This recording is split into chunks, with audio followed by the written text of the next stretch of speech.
Warhammer 40K. Something I know next to nothing about, but I gave this game a try a while back on the urging of a friend, and oh man was it a good one. While my knowledge of Warhammer is about as comprehensive as a mouse's understanding of how an atom works, you don't need it to enjoy this game. I'm gonna keep this mostly spoiler-free, as it's something you should experience for yourself. And with a sequel recently announced, now's the perfect time to give this game a go. So you play as Captain Titus of the Ultramarines. Yes, I know he's supposed to have blue armor, but I modded him to be a salamander because they seemed cooler, and if Master Chief and Doom Guy have taught me anything, it's that if you're a superpowered juggernaut in a sci-fi, you wear green armor. It's the law! Your mission? Kill every last orc trying to take the planet of Graia. Nice, simple, and to the point. Orcs equals bad, and that's something I can get behind. Now there are quite a few varieties of orcs, ranging from the diminutive grunt types who are little more than cannon fodder, to orcs carrying guns, riot shields, rocket launchers, and even mage-like ones.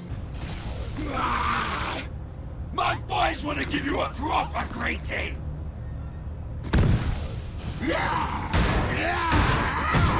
They're led by Grimskull, the war boss in charge of the whole thing. Seriously, every line from this guy is great. You'll face him several times before your inevitable showdown, but there are more than just orcs here. Letting you in on them would be telling, but that's something you should discover on your own. Seriously, Grimskull has it all figured out. He doesn't stop to monologue or spout philosophy. He's here to kill, smash, loot, and have fun doing it. He knows what he is, and he owns it. Get off my ship, Space Marine! Space Marine! Was that supposed to hurt? This sparky thing what you want, Space Marine? Then I'll take it for myself! Space Marine! You're trying to steal my Titans? Steal my loot? I'll rip your guts right out your throat! You'll be accompanied by Sidonis, an experienced veteran.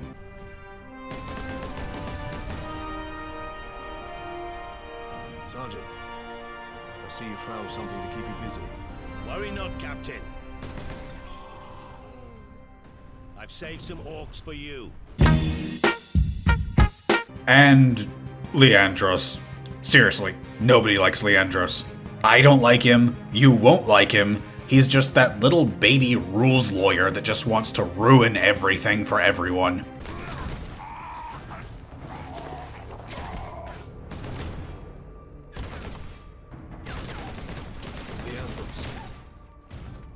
Are you wounded?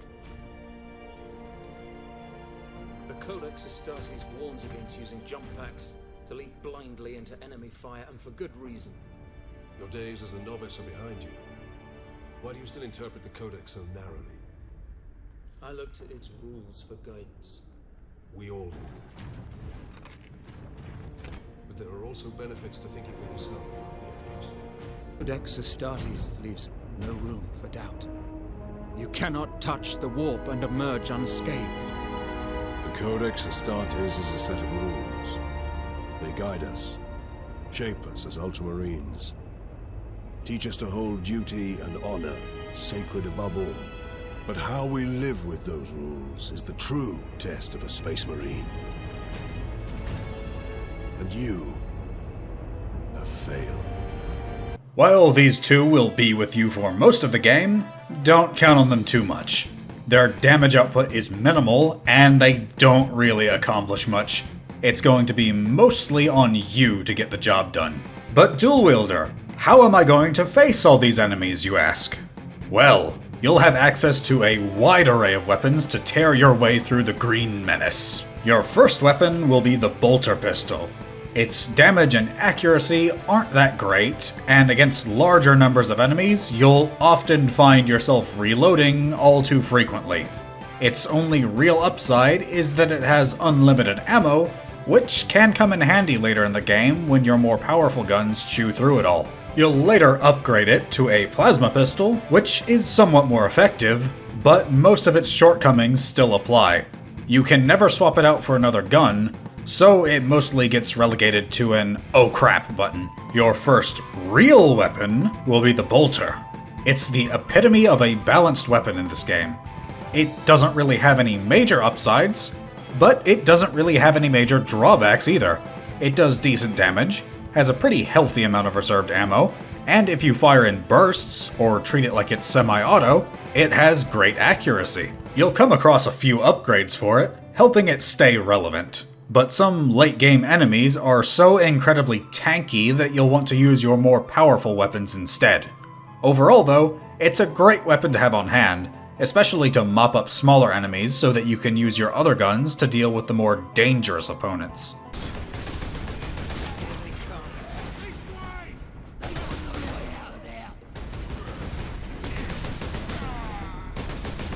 The other weapons can all be slotted into and out of your inventory, and are good for different things. Experiment with them to find your favorite. I ran with the Stalker Bolter for a good chunk of the game, this game's version of a sniper rifle. Normal sniping rules apply, go for headshots for massive damage. It's reliable and effective. Body shots aren't all that great, but this is meant for precision. The upgraded version of this weapon is the las cannon, and while it burns through its ammo much faster, its damage is insane. Some stronger late-game enemies like to hang back and shoot at you from a distance, and this gun makes short work of them. A definite must-have for me.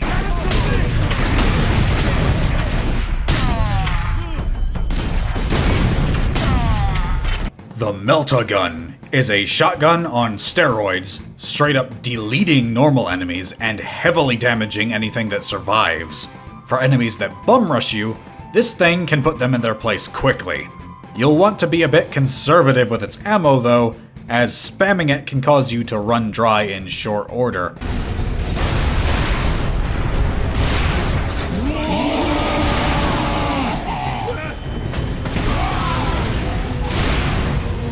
The Vengeance Launcher shoots sticky grenades that you can blow up later. It's great for devastating hordes of enemies that will try and swarm you, especially when you have time to set up. Anything that isn't deleted by it will be heavily weakened, letting you finish them off with other weapons.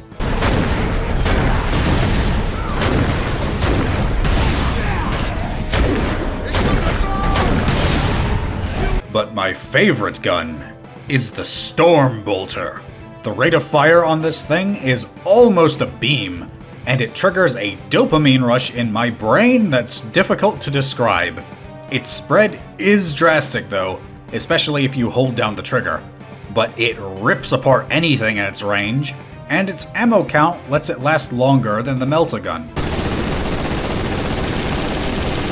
Besides, it's just an objective fact that more pew equals more better. But what happens when the orc filth gets too close? Well, that's when you fight like a real warrior and use your melee weapons, of course. Melee is a critical component of your arsenal here, and it's important to find which tool fits your particular job. Your dinky combat knife, which is probably more of a short sword considering the size of a space marine, is quickly replaced by the chainsword. Is this realistically practical? Absolutely not. Is it cool though? Undeniably. It has the fastest attacks out of the 3 melee weapons, allowing it to be more suited to dealing with a large number of weaker enemies rather than a few stronger ones. It's agile and swift, and you'll be tearing through the orcish scum in no time. On the other hand, though, there's the Thunderhammer. There's very little that this thing can't smash into a pulpy smear, and it's almost always worth picking up. If you ever wanted to feel like a brute chieftain swatting aside swaths of enemies with ease, then this is for you. There are drawbacks, though. The hammer is the slowest out of the melee weapons, and it restricts you to using only your pistol and bolter while you have it, and sometimes those just won't cut it. And there are a few enemies that you really don't want to get close to.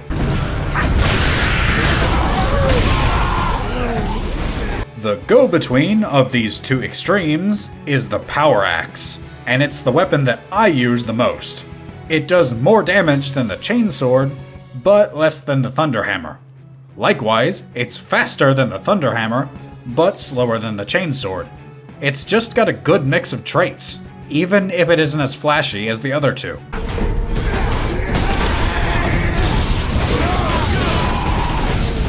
But there is another mechanic that floods my brain with dopamine and serotonin: the jump pack.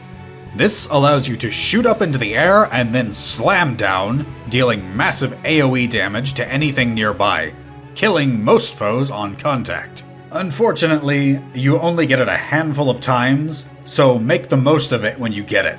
There's nothing like Goomba stomping some orc filth and watching them go flying. Finally, there's Fury. Fury is a special ability that you charge up by killing enemies. When it's full, you can unleash it whenever you feel like to heal constantly, deal increased melee damage, and gain a bonus to your rate of fire. It'll be upgraded several times as you progress, letting you get it back faster, and causing it to drain more slowly, letting you truly go ham.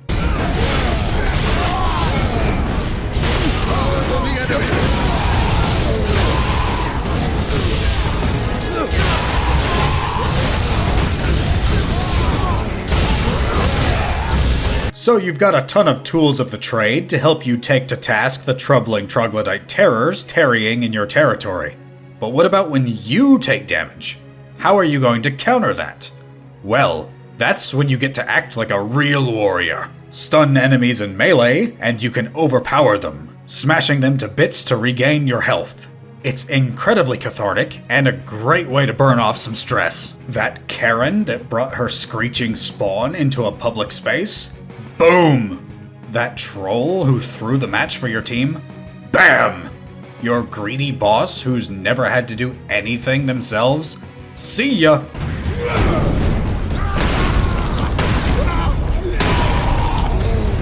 Well, you will regain health from this. You aren't invincible, so don't spam it when you're getting swarmed, or else you could get overwhelmed.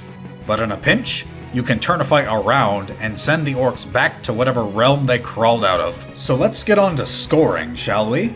Subjectively, I'd give this game a 7 out of 10. It's a great game, and you can really get immersed in the world. Like I said, my knowledge of Warhammer is next to nothing, but I never felt confused by what was going on. It really lets you get into the experience. This game is also dripping in world building. Within seconds, I could get a grasp of what this place is like, and so you don't need an extensive knowledge of the series to be able to play this game. The sound design is great too, with your steps feeling weighty and powerful, and the guns having distinctive firing sounds, and some even sound different when you're running low on ammo. The game has a few difficulty spikes in places, which can be frustrating at times, but after a few tries, I was able to push through. The orcs can also reuse their small number of voice lines, so you'll likely hear several of them numerous times during your playthrough. Objectively, I'd still give this a solid 7. It does pretty well in its simple story. Simple doesn't mean bad. Not every story needs to have layers upon layers of nuance, themes, and subtlety. This gets right into what it is. I do have to question how this planet was taken so quickly by the orcs. If it was this important, why weren't there more defenses? And why do the orcs disappear after Grimskull is killed? They're not all that important in the grand scheme of having fun with the game, but I did have to question it. All in all though, this is a fantastic game, which I can fully recommend. It's also got a sequel in the works, so I'm eager to give that a go once it releases. But what do you think of this game? Leave your thoughts in the comments, and if you found this video entertaining or informative, then leave a like if you're so inclined, and subscribe to see more. And may you all have a weapon in each hand.